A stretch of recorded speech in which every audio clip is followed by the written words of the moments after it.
Kurt, game 3 of the NBA Finals coming up rapidly approaching. And I just got to just check in. First of all, let's take a breath. Are you enjoying the series? Actually, very much. This has been really entertaining for two games that weren't close at the end. I mean, we did have a fourth quarter comeback, but for two games that didn't come down to the wire, Corey, hasn't this been fun to watch? Like, I think it's been a really entertaining series, both in terms of players and just strategy. Yeah, and that was like the biggest understatement of like the century, a fourth quarter comeback, a 40-point fourth quarter, and you know, it's down 12, win by 12 by the Boston Celtics. But yeah, it's been for me brilliant to see Steph Curry back in that almost MVP kind of caliber phase. I mean, the way he's playing right now, exceptional. 21 points in the first quarter in game 1. Game 2 followed up with a brilliant performance. But he didn't really have to take too much of that load in game 2. It seemed like everyone was playing well. Jordan Poole put 17 points on the board and everything. So I guess where was the bounce back in game 2? How did the Warriors even up the series? It started on defensive intensity, but going into that game, when you talk to the players between games and the coaching staff, they were like, hey, we got to pick up the pace. We got to get some stuff. When they talked about the fourth quarter, they talked about, Al Horford and of fourth quarter game 1. Al Horford got hot. Derek White got hot. But they also were saying, look, then we had to take the ball out of the basket and go up against that set defense. And that's going to be a problem for both of these teams. These are the top 2 defensive teams in the league. What happened in game 2 was Jason Tatum in particular, but Tatum and Brown and the Celtics as a whole, they turned the ball over 18 times, 13 live ball turnovers. That lets the Warriors get out and run. And you're doomed. You are doomed against the Warriors if you let them run. If they get out in transition, they will destroy every team on the league, right? So, like, it was interesting that the Celtics, they were frustrated with the calls. They were frustrated. But at the end of the day, they were really frustrated with themselves for the turnovers. And they're like, if we can adjust that, if Ime Udoka after the game was like, Jason Tatum's got to stop foul hunting and go score. Like, you stop being James Harden, go shoot over guys, right? Go get buckets. If they do that and don't turn the ball over, they're still really confident that they can win this thing. And remember, the rules have changed now, so it's not as easy to draw fouls. And I think we're still seeing Jason Tatum adjust to that because that's basically all he's known, right? He's so young in the league that he's only known this James Harden and Trae Young era of, continuation on everything. Yeah. Yeah, and he did a little of that. And this is look, these are good defense, especially with Gary Payton back, who was a big help for, isn't it? It really helped swing this for Golden State. But Gary Payton, Draymond Green, and frankly, even Curry and stuff, you drive into a crowd, you can't show them the ball. That used to be the Harden trick. I'm going to show you the ball, get you to reach, play through it. The Warriors are too good, man. And you're not going to get those calls. So you're just getting stripped. And they got stripped a lot in traffic in this game.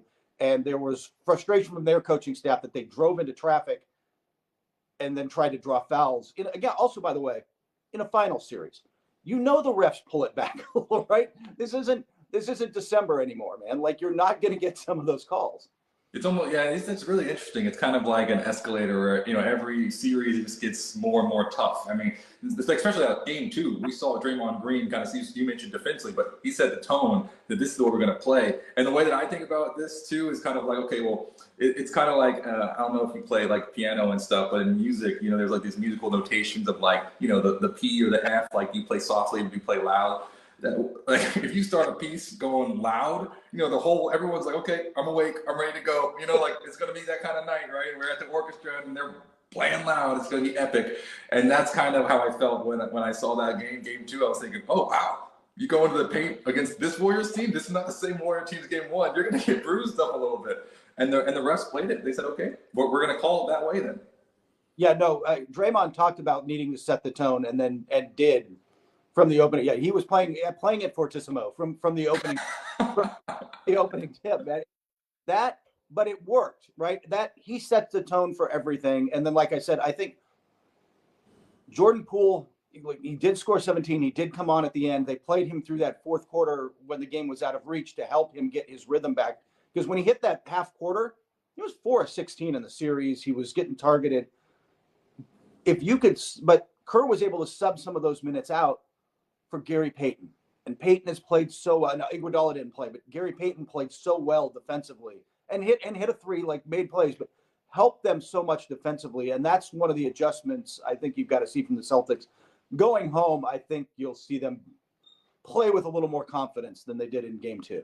It's important to note, too, you mentioned Gary Payton. This is his first game back since suffering that fractured elbow way back in the Grizzlies series. So that was a question. Could you imagine being that young, that kind of player to just step in on the finals and then be able to just mark up Tatum, mark up Jaylen Brown? So that's, as you mentioned, that what poise by a young player. And that's kind of what I think is a through line with this Warriors team is poise among the young players. It's pretty incredible. But let's focus on Boston for a second. What does Boston need to do to stay consistent here? Well, you mentioned, though, poise. To me, that was the reason, I made a pick. I picked the Warriors in 7 for that reason, because Boston's game 6 against Miami in the end of game 7 and some of their stretches against Milwaukee worried me that they're a young team who doesn't. What I've come away with watching these two teams in person for the first 2 games is, if Boston's playing at their peak, I think they can win this. Yes. But I don't know that they can reach the peak like consistently. The Warriors will keep finding another gear. They are proven championship medal team. I think Boston, it just has got to start with not turning the ball over. Like yes, they've got to get the ball moving. There was a certain amount of, hey, we'll live with you playing in isolation and driving into crowds. And Boston's at their best when that ball, like in game 1, it starts flying around. And both of these teams, when the ball's moving and they're passing, that's when you're in trouble, because suddenly it's not that Al Horford's hitting threes. It's that Al Horford is taking wide open threes. Ime Udoka said they took 41 in game 1, and they considered 38 of them open or wide open. That's when they're going to knock them down, right? So credit the Warriors for closing out on those. But now you've got to make the adjustment, A, hit a couple like that, but B, you've got to get back into that. You've got to find a way to keep the ball moving and not expect every shot to be that wide open. Yeah, there's a seesaw. I think you mentioned it right on the top. Game 1, open shots. Game 2, everything was contested. Even though Boston was still getting in the paint, it wasn't like an alley-oop to Robert Williams. And it wasn't like Tatum coming in, being triple teamed, and then finding Al Horford wide open for a 3. All the shots in game 2 were all contested shots. And that's, as a basketball team, you can live with. I want you to, a double pivot, fade away as time's expiring on the shot clock. Take that all night long, 40 times, But don't give me an Al Horford wide open 3. The other thing I think is really interesting is the seesaw of like Tatum's performance game 1 to game 2. Tatum only had, 12 points in game 1, but he had 13 assists, right? And then you see game 2, he has what we normally consider from Jason Tatum, a really big time game.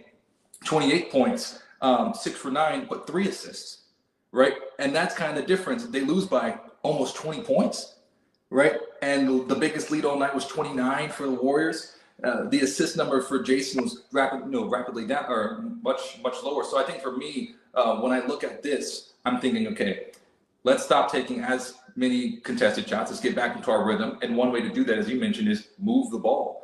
Like make Jason a passer first. We play better in that scenario, and hopefully not put ourselves in a position in the third quarter, because the Golden State Warriors have dominated in the third quarter, right?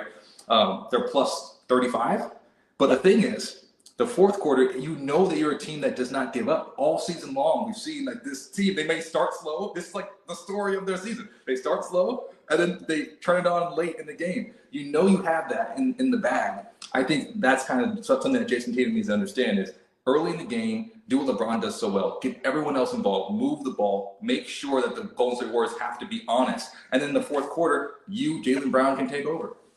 Yeah, I think that's actually a great model for them. And they've got to find a way. Like I said, they were playing in a crowd in game 2. The Warriors did a much better job of clogging that lane. They've got to make those. They have to play inside out.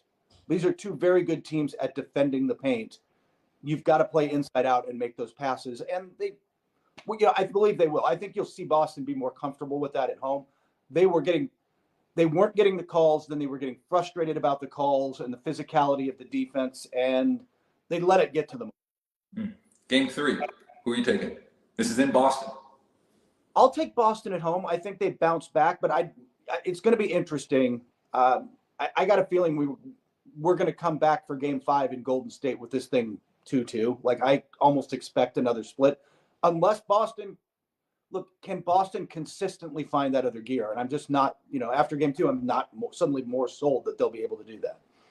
Yeah, I think it's interesting when you look at the Warriors, this playoff run. They've been able to get one game on the road, right? They've been every single series they've been able to take one on the road, and I think this is going to be their one that they take on the road. But I think that's going to be the last one, and then I think it's going to be home court advantage the rest of the way out. I think whoever is home is going to win. So you do the math there, you figure out who's going to win the series. But I do think that the Warriors are going to definitely take one. I'm with you. It's going to be a split. I think it's going to be this one. By the way, that means you're with me on the Warriors in 7 bandwagon, which I haven't gotten off yet. I haven't gotten off the bandwagon, but I got one leg dangling off. Like, I'm less comfortable after watching the first 2 games than I was when I made the prediction. Yeah, it's funny. Yeah, I mean, I've been wrong before, but I will say that I do think, yeah, I mean, after seeing the evidence, I thought this was Boston's time. I still think it could be, but I mean, just looking at the data there, I think the data plays it out. But the one thing I will say, Kurt, is that this Boston team defies data. They will just somehow find a way to win. And I think in that sense, who knows? They may buck the trend again. They have won a game 7 on the road. Exactly. So that's kind of like, so this is my heart versus the mind. Everyone talks about art science, right? the science, I think, is Golden State in 7. And I think my heart says, the art of this says there's no way the Celtics are going to drop it. It seems like they're manifesting this in a very clear and apparent way.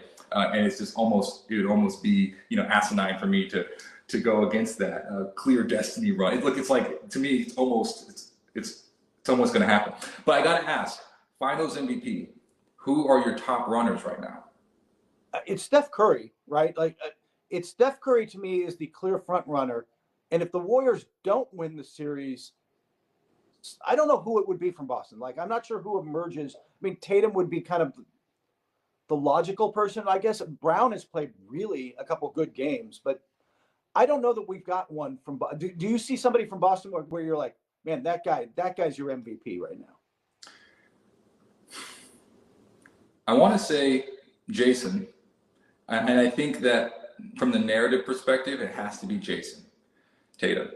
But I will say I kind of agree with you where, to me, there's no clear winner.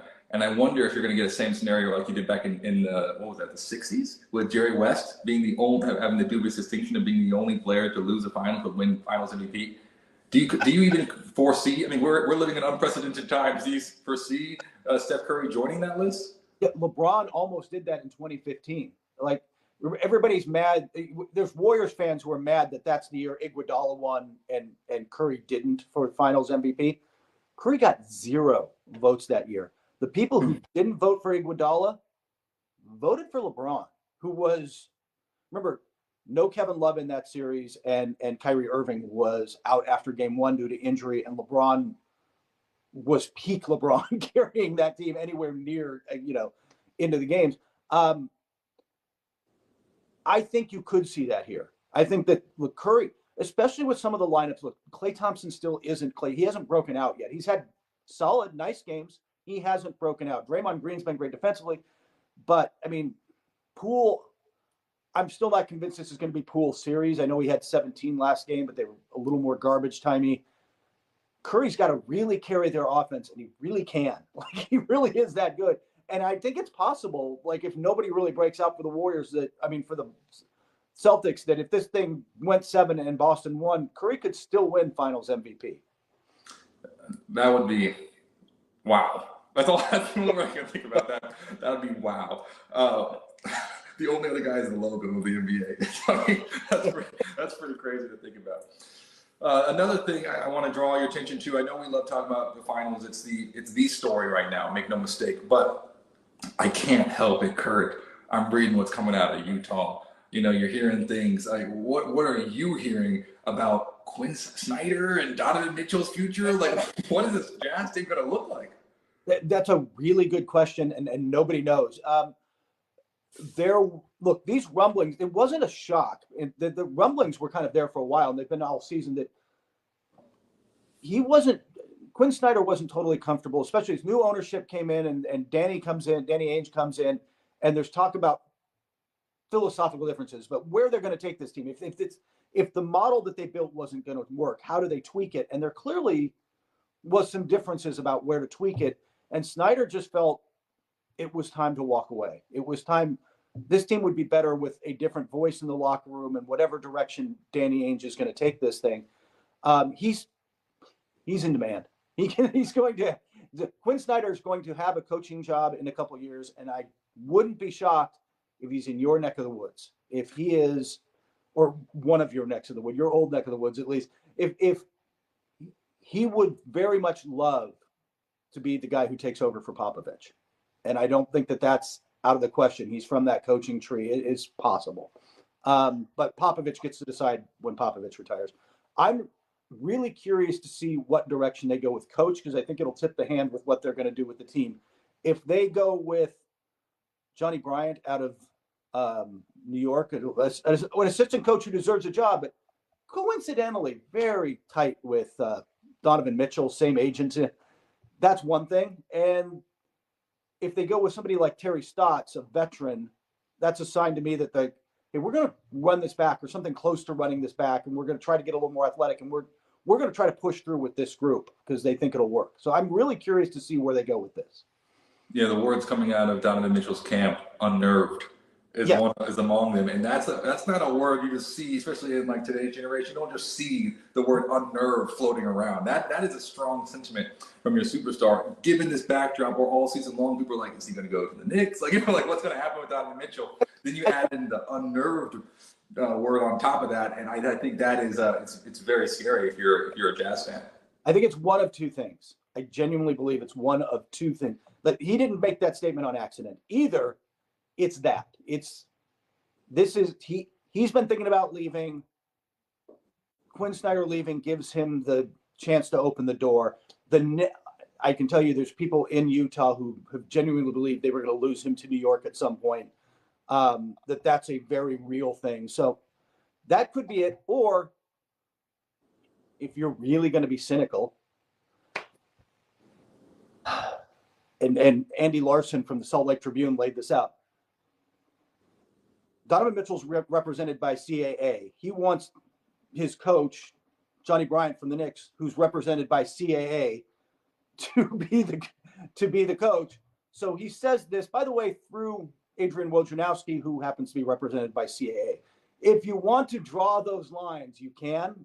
I'm not sure if it's that or if he genuinely sees this as his chance to get out the door. But either way, I'm not totally comfortable with that if I'm a Jazz fan.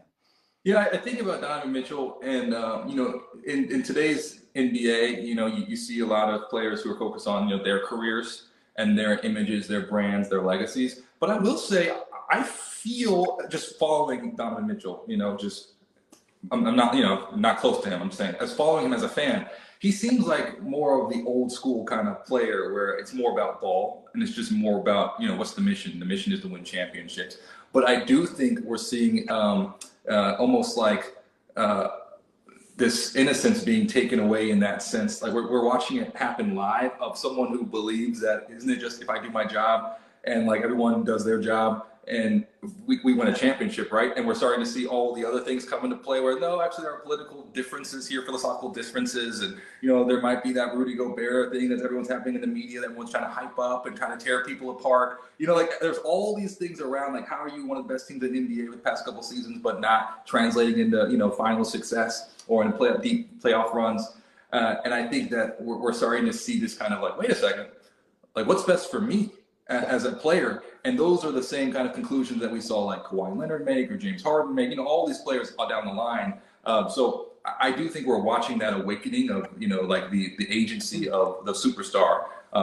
And I do think if that could happen to Donovan Mitchell, who to me was like, one of the last people in the old school kind of team first mentality, then that is another alarming kind of trend to me. Yeah. He is one of the genuinely nicest guys in the league, one of the best in the community, one of the good people. He's just a good person, but I think you're spot on. I think he really wants to win to secure his legacy, and he's rightfully questioning if he can do that in Utah right now.